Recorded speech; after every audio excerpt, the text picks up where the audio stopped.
One of the things you can do with Venn diagrams is you can find out a lot more detailed information just by knowing some generic facts well, in this case we have a group of 160 students, it looks like, and they were asked about 3 online activities. Whether they purchased an item, whether they banked, and whether they watched a video. And let's assume that this is within, I don't know, the last week, because the idea that somebody has not watched a video online, especially in this class, seems a little absurd. Alright, so in any case, 150 of the students have done at least one of the 3 activities, 50 have banked online, 70 have watched a video, and so on. I guess, whatever, I'll finish reading it. 7 did online banking and made a purchase but haven't watched a video. 15 have made a purchase and watched a video. 12 banked and watched a video. 10 have done all 3. We're trying to figure out how many have made a purchase. So there's a bunch of kind of weird bits of information about these 3 different activities. And so what I'm going to do is I'm going to arrange all 160 students somewhere within my box here. And I'm going to arrange them so that I have people that have watched, purchased an item, I'll go ahead and call P. People who have banked, I'll call B. And people who have watched a video, I'll call W. Because P, B, and V sound way too similar. At least I can have a W in there. Sounds a little bit different. Alright, so what I'm going to do here is I'm going to fill in the size, the number of people within each of these regions. You can see there are 8 different regions that I need to find the sizes of. And I have 1, 2, 3, 4, 5, 6, 7, 8 different numbers to work with. So this may be reminding you kind of the, if you have 3 variables, you have to have 3 equations, that sort of a thing. We have 8 different regions we're trying to find the values of. We actually need 8 different numbers up here. In any case. 10 students have done all 3. Well, actually, before I get to that, I say that 150 have done at least one of the 3. This isn't a very helpful number for me at this point, though, because I know that at least one of the 3 activities. That means I'm talking about the number of people in here, here, here, here, here, here, and here, all added up. It's not a particularly helpful number, because I don't know where, I can't put that 150 in any of those areas, because, well, in all likelihood, if I put the 150 here, for instance, then I wouldn't be able to put anything anywhere else, and, likely it would be incorrect. So what I'm going to do the way to approach these is to start off with the most restrictive. I'm going to start off where it says 10 students have done all 3.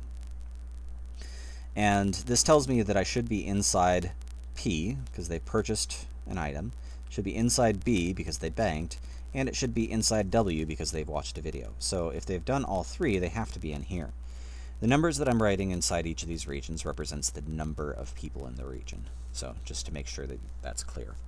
So 10 students have done all 3, and I'll indicate that by putting a 10 inside here.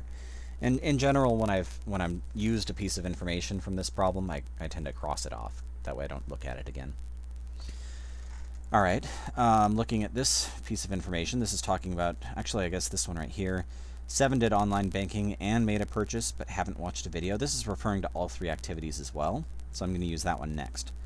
They did online banking, so they should be inside B, so it's going to be possibly those 4 regions. They made a purchase, so they're going to be one of these 2, but they haven't watched a video. So that means they should be outside of W. So that means we're actually referring to this region right here.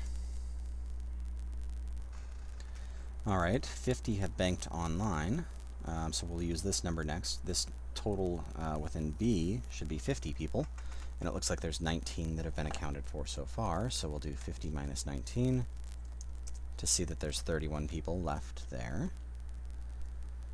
150 have done at least one of the 3 activities. So this is actually referring to all 3 of the activities here, but it's kind of all, 7 of these different regions. So, I'm talking about in total all of this stuff here. All of that stuff. So that means you can see there's only one region that's not accounted for yet. So let's figure out how many people are here so far. I'm just going to add these up. 7 plus 31 plus 10 plus 5, 2, and 53. It gives me 108 people so far. And there should be 150 total there, so 150 minus 108.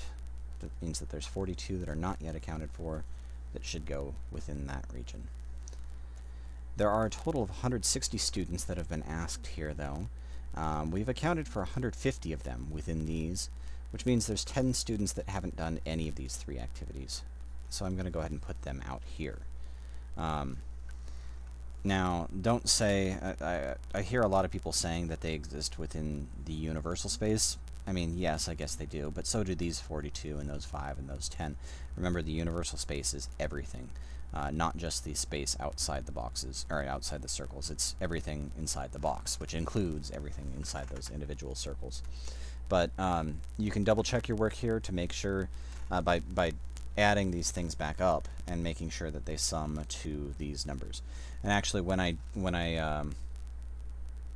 go out and grade your test, this is the method that I will be going about to give you partial. Well, yeah, that's what I tend to do, at least when it's on pencil and paper. I'll have to figure out how to do this. I tend to check to see that each of these individual statements is true. And yeah, that's probably how I'll actually do it. I'll have you fill in the Venn diagram here, and then I'll give you partial grades based on which of these statements are true. Alright, so the final question here, well, I have yet to answer, I just filled out the Venn diagram. The final question was, how many have made a purchase? And fortunately, since we filled in all of this information, the number of students that have made a purchase is pretty straightforward. We just need to add those numbers together. 42 plus 7 plus 10 plus 5 gives us 64.